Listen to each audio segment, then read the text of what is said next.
What Gloria Gaither confirmed this week landed differently than any health update this community has received in years.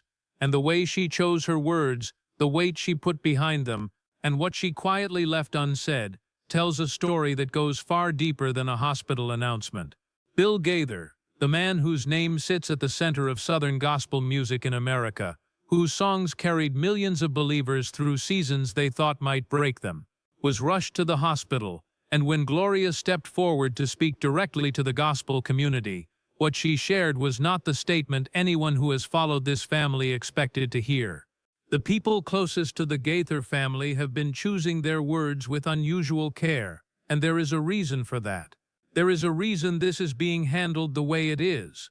And by the time you reach the part of this story that gospel media has almost entirely passed over, the part that speaks to who Bill Gaither is not just as a songwriter or a producer, but as a man of faith, you will understand why this family's response to this moment is as extraordinary as everything else they have ever done.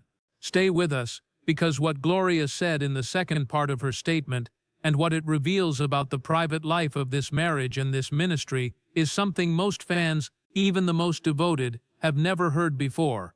William James Gaither was born on March 28, 1936, in Alexandria, Indiana, a small town in the heart of a state that became the cradle of one of the most enduring movements in American Christian music. Fame was never the starting point, and neither was wealth.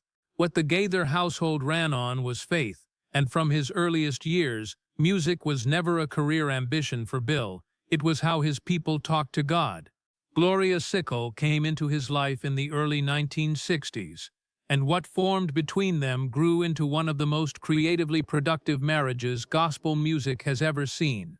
Together they wrote songs that did not merely describe faith, they carried it from one person to another across decades and denominations. He Touched Me, The King Is Coming, Because He Lives, which arrived in 1970 during one of the most uncertain stretches of their personal lives, became the anthem of an entire generation of believers. And Gloria has spoken publicly about writing those words while pregnant with their son Benji, during a period when the world outside felt genuinely dark. That line, "Because he lives, I can face tomorrow," did not come from a seminary. It came from a mother holding on to something larger than herself, and a husband sitting beside her at a piano doing the same thing. For millions of fans who grew up watching the Gaither homecoming videos, those gatherings that began in 1991 and became the best-selling music video series in the history of Christian music, Bill was never simply a performer. He hosted the table. He created the room where giants came to sing together, where old friendships got honored, and old voices got celebrated at a time when the music industry had moved on from all of them entirely. His phone calls to those artists carried one message: "Come back, we remember you, and what you carried still matters." That is who was rushed to the hospital this week. And that is whose name appeared in a statement from his wife that has been moving through the gospel community with a mixture of deep concern and fervent prayer. The Gaither family has, in the tradition that defines their entire ministry, handled this with both grace and privacy. What the community knows is this: Bill was hospitalized, the situation carried enough weight to prompt Gloria to speak publicly, and the response from the broader family of Gaither artists came fast, emotional, and deeply personal. And this is where the story becomes something more than a health update, because what it reveals is a reflection of everything this man spent his life building. News of Bill's hospitalization spread through the gospel community, and the phones started ringing, not to management offices, not to publicists, but between the artists themselves. Guy Penrod, who spent over a decade as the baritone anchor of the Gaither Vocal Band, and who has spoken many times about how Bill shaped his understanding of ministry, responded publicly among the first. David Phelps, whose tenor voice remains arguably the most recognized in the entire homecoming catalog, a range so extraordinary that audiences have wept at the sound of it, reached out the way people in this community reach out when something serious happens, quietly, personally, the way you contact a father. Mark Lowry, who co-wrote Mary Did You Know, and who holds perhaps the most singular relationship with Bill of anyone in this circle, part comedian, part vocalist, part spiritual truth-teller, has said in interviews more than once that Bill gave him a place to be exactly who he was, at a time when Christian music wasn't entirely sure what to do with him. And that thread right there is the one gospel media has almost entirely ignored. Stay with us, because this is where it connects to everything. What separated Gloria's statement from the standard health updates that public figures release through their teams was the language she used, which was entirely the language of faith, and not the performed kind. This was not a document reviewed by lawyers and scrubbed of anything complicated. These were the words of a woman who has spent 60 years building a life and a ministry on the belief that God holds sovereignty over every moment, including this one. She asked for prayer specifically, genuinely, without the hedged phrasing of someone not entirely sure they believe what they're saying. She acknowledged the difficulty plainly, and what she did not do was manufacture optimism. She did what every honest lyricist does. She told the truth about where she was standing, and she invited the people who love this family to stand there alongside her. And this is where the story takes a turn that nobody in Bill's circle expected. Embedded in Gloria's statement, in the specific way she described Bill's condition and his spirit in the days before his hospitalization, was something that people who have followed this ministry closely will recognize the moment they encounter it. She described him as being at peace, and not resigned, not diminished, but at peace in the way a man arrives at peace when he has done the work he was given to do and trusts the one who assigned it. That is a specific kind of testimony for the gospel community, for the men and women who have spent decades watching these artists age with grace, who followed the homecoming videos from that 1991 living room gathering all the way through the arena productions that followed. It carries a weight that resists easy description. What the Gaither Vocal Band became over more than 40 years was a training ground for some of the most significant voices in gospel music. Michael English passed through it, going on to win multiple Dove Awards before his personal struggles and eventual restoration became one of the most documented faith journeys in Christian music history. Russ Taff brought a raw vocal power and a hard-won personal testimony that gave him a credibility few performers in any genre have ever earned. Wes Hampton carried a lyric tenor warmth that balanced the group's more dramatic voices in its later years. None of these men left that group carrying only a recording credit. What they carried out was a theology of performance, a way of understanding what a song is actually for. Bill put this plainly in interviews over the years. The stage is not a platform for the performer, it is a point of contact for the listener. And the moment a singer begins performing for approval rather than serving the message, something at the center goes missing. The entertainment industry does not hold this view widely. It is a countercultural position, and yet it explains why the homecoming videos, low budget and informally produced, featuring artists commercial radio had set aside long ago, sold millions of copies to an audience that felt, perhaps for the first time in a long while, that someone in Christian media was speaking directly to them. That legacy does not shrink with a hospitalization. Naming it clearly in this moment matters, because the artists who absorbed it and carry it forward are watching what is happening right now with the same prayer and the same attention as every fan in this community. And when you step back and take in how many of them there are, something becomes clear that is easy to miss when Bill is healthy and active and standing at a microphone. The Homecoming series was never simply a recording project. What Bill built was an act of restoration. When he looked at artists the industry had set aside, his answer was a phone call and a room with cameras in the corner. Jake Hess, whom many consider the greatest Southern gospel singer who ever lived, came back at a point in his life when most of the industry had already begun writing in past tense about him. J.D. Sumner, whose bass voice had anchored Elvis Presley's gospel recordings and whose sound remained one of the most distinctive in American music, found himself back at a microphone surrounded by people who understood what they were in the presence of. Eva Mae Lefevre, Vestal Goodman, Howard Goodman, George Yunus, Glenn Payne, giants of a tradition older than rock and roll itself, sat in those rooms and sang as if the cameras were almost beside the point. And that instinct, that pastoral instinct, dressed in a producer's role, is exactly what the artists Bill mentored carry now. It lives in Guy Penrod every time he chooses the moment over the performance. It lives in David Phelps every time he holds back when another singer might show off. It lives in the way all of them speak about this ministry as belonging to something larger than any one of them. What happens next for Bill Gaither and his family is something the gospel community will watch closely, and with a hope rooted in the same conviction Gloria put into her statement, the same conviction Bill spent a career articulating, that the story is not finished until God says it is.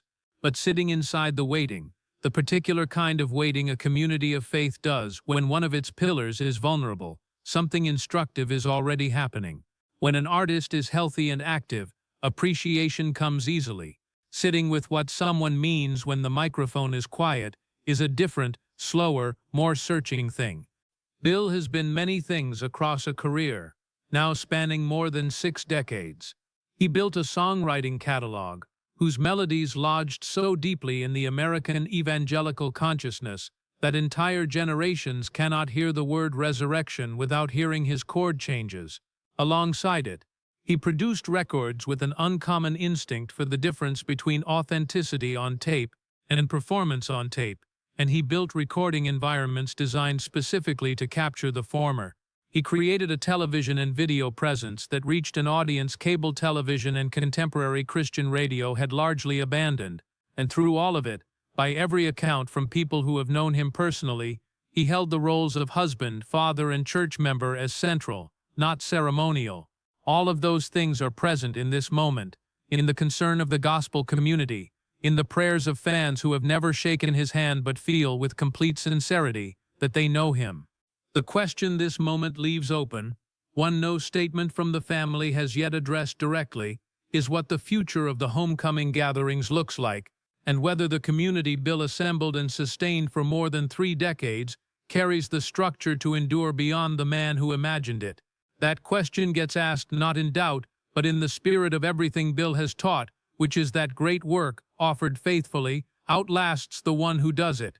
The homecoming brand today encompasses live concerts, television specials, ongoing recording releases, and a catalog that continues finding new audiences through streaming platforms that did not exist when that first gathering was filmed in 1991. The infrastructure is real, and the audience loyalty runs deeper than most entertainment properties ever achieve. But infrastructure and audience alone do not explain why those videos still pull tears from people who have watched them dozens of times.